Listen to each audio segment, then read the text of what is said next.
Hello. Welcome to Soul Source and my YouTube channel. Um, it's eclipse season and eclipses are intense.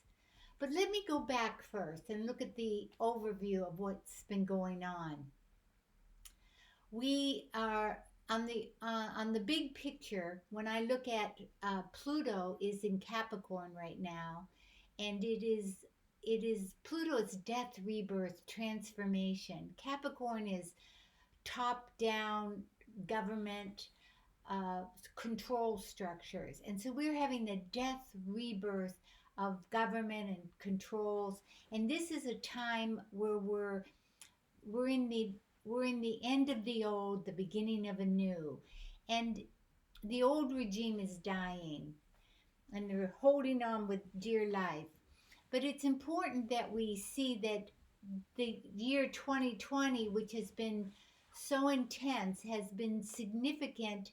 It started in on January 12th when we had a Saturn Pluto conjunction. Saturn and Pluto are the heavies in astrology. They represent the immovable force with the irresistible object. And in Capricorn, heavy government power. And so this was the beginning on January 12th. We heard about this mystery um, disease, and that set the tone of the year. And then there was more, and there's been a stellium, a group of planets. Jupiter, which is expansion, Saturn, which is binding, restricting, controlling, Pluto, that depth, rebirth, regeneration, destruction, and construction. And then Jupiter, we said Jupiter, Saturn, Pluto, and then there was Ceres was also in the mix. And there was also a dwarf planet called Chirico, which is the healing energy. So this was a time of intense we had lockdowns and retrograde planets all summer. We had this inward movement, and that's the gift of this year, because our values have shifted. What's important to us? We're learning, we're expanding and growing in our home. And when we really look, yes, there's been challenges, especially for parents, but also, there's been great gifts. Every adversity has within it an equal or greater benefit, Napoleon Hill said. So it's important to look for that.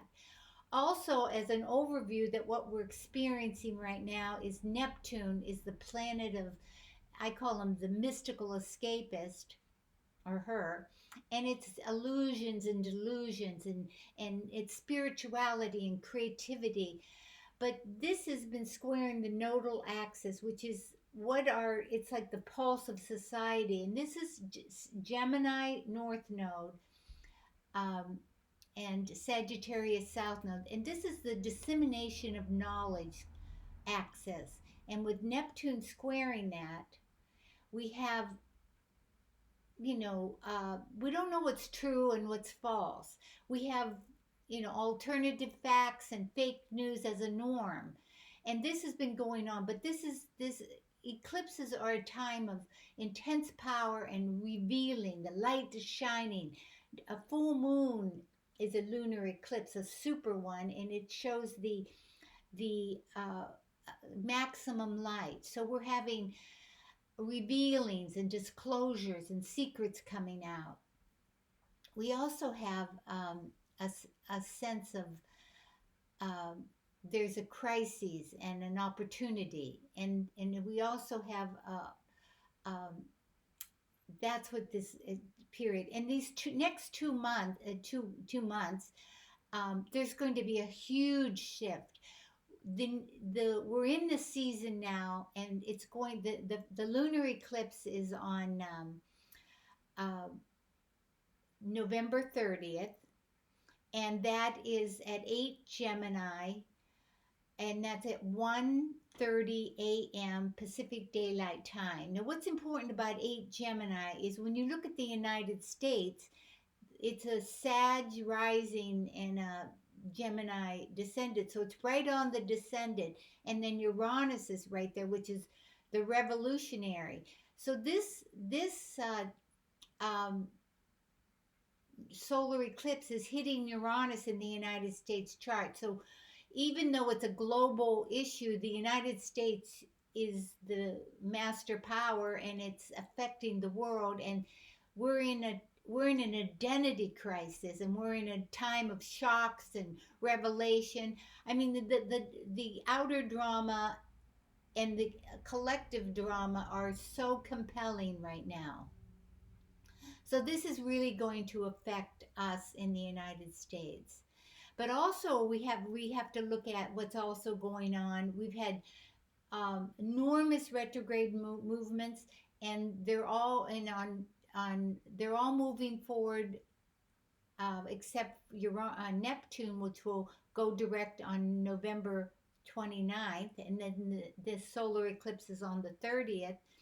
And then we have uh, the Uranus will be the only planet that's retrograde, and that will change in January. So then we're more forward moving, even though there's a lethargic energy. So I have three major things to talk about. The overrule, that Saturn Pluto stellium in Capricorn with Jupiter in Ceres. The second thing was all this retrograde motion. The third thing was the Neptune, which is squaring the nodes. And this forms a T square with the United States Neptune. We as a country in the United States were born with a Neptune square Mars. We're an addictive country. We're addicted to sports and celebrities and drugs, and it's just there's there is that, and that's what's happening during this time. So this Neptune square um, Mars is being activated by the Neptune in the nodes. So that's going to continue on into 2020. But also, as the fourth thing I wanted to talk about is Eris, Eris. Eris is a dwarf planet. She's the female awakener. She's the revealer of the discord, and she fights for justice. She speaks out, and she has been in Aries, squaring Pluto and the stellium all year long. She was exact in May 25th. That's when the George Floyd movement happened, and she's coming back, connecting with Mars again in December. So I don't know what's happening in December, but some speaking up. Aries is the individual, Capricorn is the control. So the individual is fighting the powers that be. So we have this is a very intense time. And then we have the solar eclipse, which is the new moon at 2308 Sagittarius on December 14th.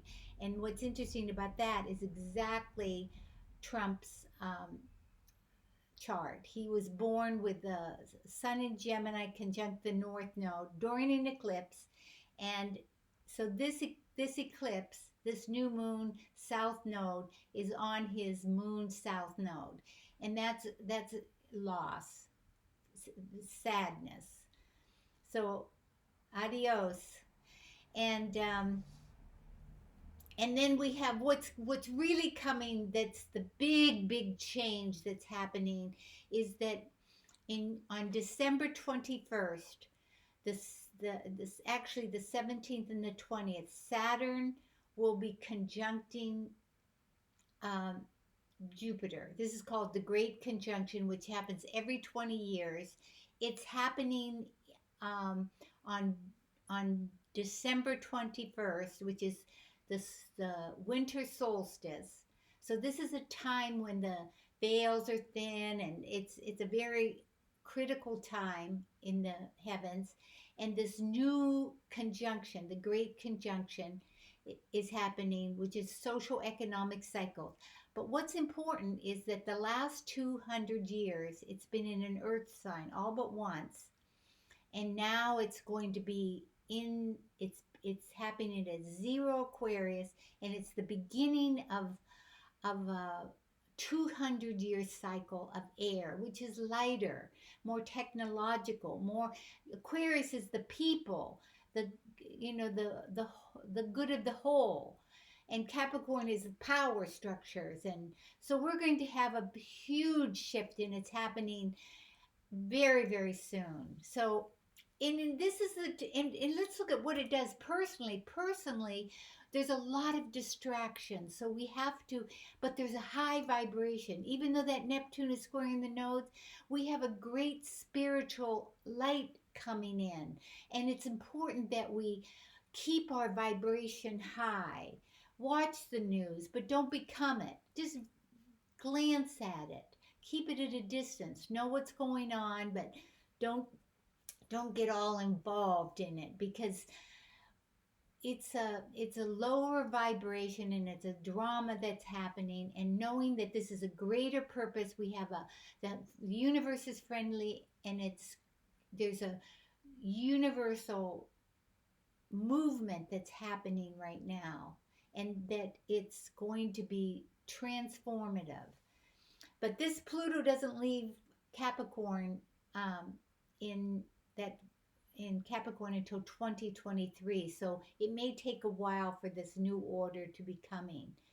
But we will, but there's a huge energy. So meditate, trust your intuition, take quiet time, be centered, and focus on, in this time of gratitude and thanksgiving, focus on what is good, right, and what is working in your life. Keep that vibration of love and peace and joy, because whatever you focus on with positive energy, it increases. And remember, mastery is knowing that whatever we become is, we can have whatever we become. So the world reflects us in a deep, deep way. I really thank you for listening. I hope you have a wonderful Thanksgiving and a holiday season. And even though we have these spikes in the uh, coronavirus, please be safe, and keep that joy in your heart. Share this, and I appreciate you listening. Many blessings, and goodbye.